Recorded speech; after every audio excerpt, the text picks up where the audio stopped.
What's up, you guys, and welcome back to Still by GiGi 101. Today is Tuesday, and you know exactly what that means. It means it is time for a recap, review, or whatever of Pretty Little Liars. But since Pretty Little Liars is on hiatus, we're doing Fuller House. I say this in every episode because I don't know who's new watching, and you need to know that I don't do this every Tuesday. Just saying. So we are on episode 8, which means you are missing 1 through 7. If you have not seen them, definitely click in one of the links down below and you can see all of them.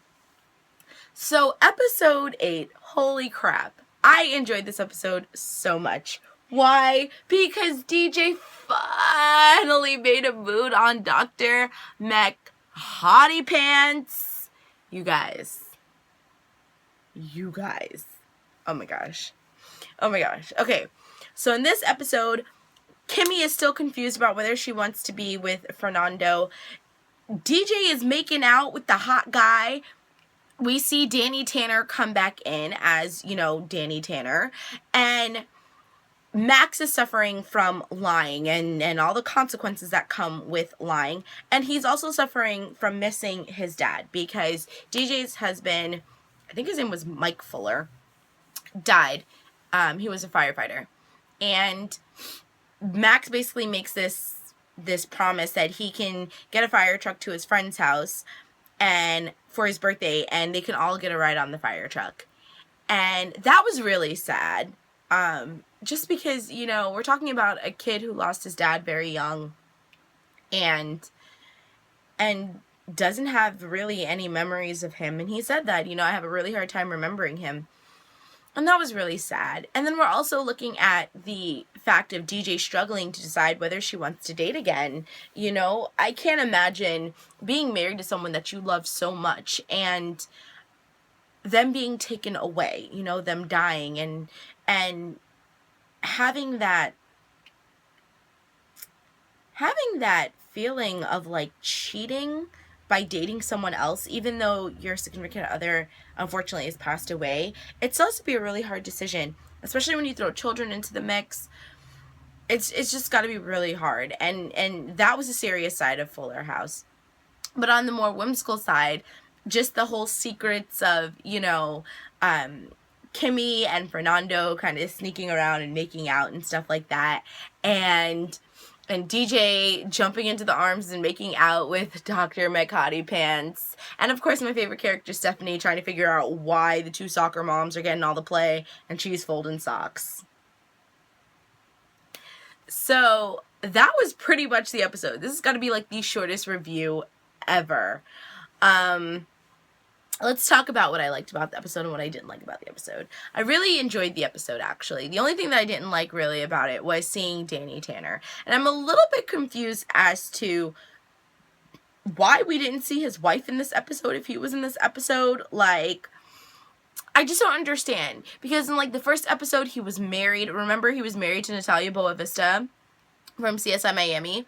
Or maybe you know her as Maria Santos Gray from All My Children from, 3 million years ago. But, she was in the first episode, and we were introduced to her as his wife, and then, now we see Danny in episode 8, and she wasn't there. It's almost what was the point of having her there? You know what I mean? There's just, a pointless character. That was a prime example. The other thing that I really liked about the episode was that we saw Kimmy Gibbler being an adult and not being that doofy Kimmy Gibbler. She just acted like an adult, and I really enjoyed seeing that. The thing that I didn't like was that Danny Tanner just seemed really, I don't know, fake.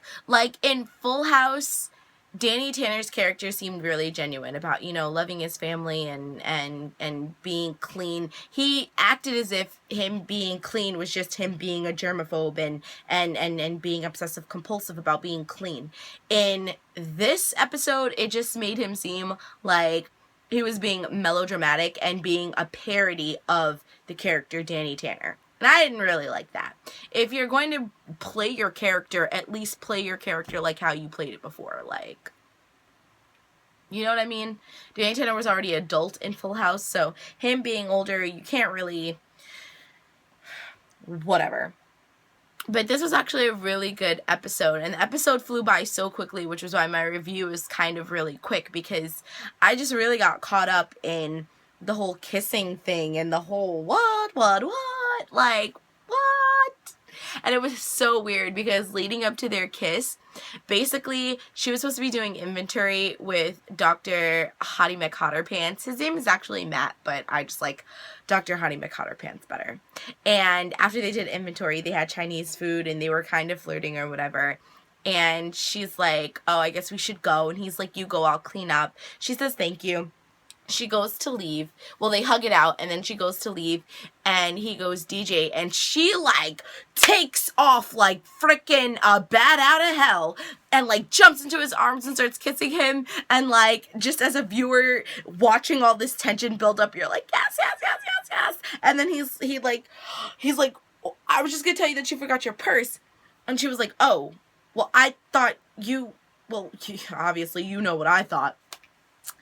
And she goes to grab her purse, and he, like, grabs her arm, swings her around, and just lays one on her. And, oh,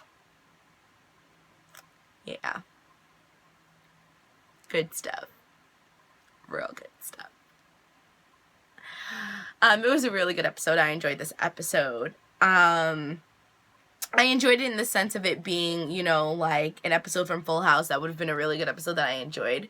My favorite character, though, still maintains to be Stephanie Tanner, because she, I feel like, is the only character that we really saw progress from, like, little Stephanie when she was, like, 3 or 4 years old to being preteen Stephanie and doing, like, preteen things, to being teenage Stephanie and going through teenage issues, to now being adult Stephanie, and still be like being adult, single, no responsibility, traveling the world DJ Stephanie. And I love that. I love the fact that we saw that progression, and I love the facts watching her grow up on that, even though she is considerably older than me. I just really love the fact of how they made her character truly continue to grow up. And I like the fact that Max is kind of like Stephanie, and they're both my favorite characters. So it was just a really good episode. So if you haven't seen Fuller House and you are not sure if you want to watch it, go to episode 8. You will definitely enjoy that episode. Well, that's all that I have for you guys today. Thank you so much for watching. You guys know how much I love you and appreciate you for doing it. Tuning in with me every Tuesdays and every Mondays, and then every other sporadic random day that I choose to upload something new. If you are new to my channel, definitely hit that subscribe button and join the GiGi Meister Merpod, and you can come swimming with us on all of our adventures. With that, don't forget to rate, comment, and subscribe, and share, because sharing is caring, and I will be seeing my lovely GiGi Meister Merpod in my next episode. Loves and likes ya. Bye!